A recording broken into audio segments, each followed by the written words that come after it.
স্বাগত জানাচ্ছি। আমি এই মুহূর্তে রয়েছি কানাডা টরন্টোর বিএমও স্টেডিয়ামে। আপনারা শব্দ শুনে নিশ্চয়ই বুঝতে পারছেন এবং দেখে তো অবশ্যই।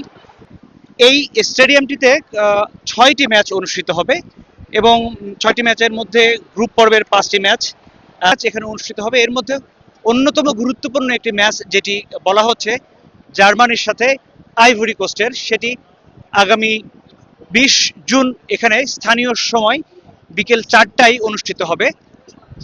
এবং আপনারা নিশ্চয়ই বুঝতে পারছেন এখানকার, আমি স্টেডিয়ামের একেবারেই দ্বার প্রান্তে, স্টেডিয়ামের একেবারে প্রাঙ্গণে, যেটিকে বলা যায় স্টেডিয়ামের পাদদেশে দাঁড়িয়ে আপনাদের সাথে কথা বলছি। এবং নিরাপত্তার যে চাদর এখানে সাধারণত আমরা আমাদের দেশগুলোতে এরকম বড় আয়োজনে দেখতে পাই, সেটি কিন্তু এখানে দেখা যাচ্ছে না। অবশ্যই চাদর রয়েছে, কিন্তু সে চাদর যেন কোনোভাবেই খেলার যে মূল উৎসব সেটিকে যেন কোনোভাবে বাধাগ্রস্ত না করে, বিচ্ছিন্ন করে না দেয়, সেটির প্রচেষ্টা রয়েছে। চমৎকার এক আয়োজন। আপনারা বাইরে যাদেরকে দেখছেন তারা খেলা দেখছেন হয়তো মোবাইলে, কিন্তু এই মূল স্টেডিয়ামের সাথে তারা অঙ্গাঙ্গিভাবে নিজেদেরকে অনুভব করছেন।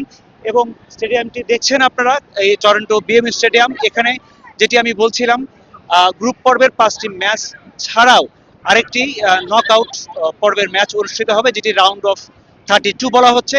সেই ম্যাচে কারা মুখোমুখি হবেন সেটা এখনো নির্ধারিত হয়নি। গ্রুপ পর্বের যে ফলাফল হবে তার ভিত্তিতেই এই ম্যাচ 22 একটি ম্যাচ এখানে অনুষ্ঠিত হবে। এবং এছাড়াও কানাডাতে আপনারা নিশ্চয়ই জানেন যে ভ্যানকুভারে সেখানে আরো 7টি খেলা রয়েছে। সব মিলিয়ে কানাডায় যে 13টি খেলা অনুষ্ঠিত হবে, তার যে আয়োজন, তার যে রঙিন কানাডা, এমন উচ্ছ্বাসপূর্ণ কানাডা আপনারা দেখতে পাচ্ছেন।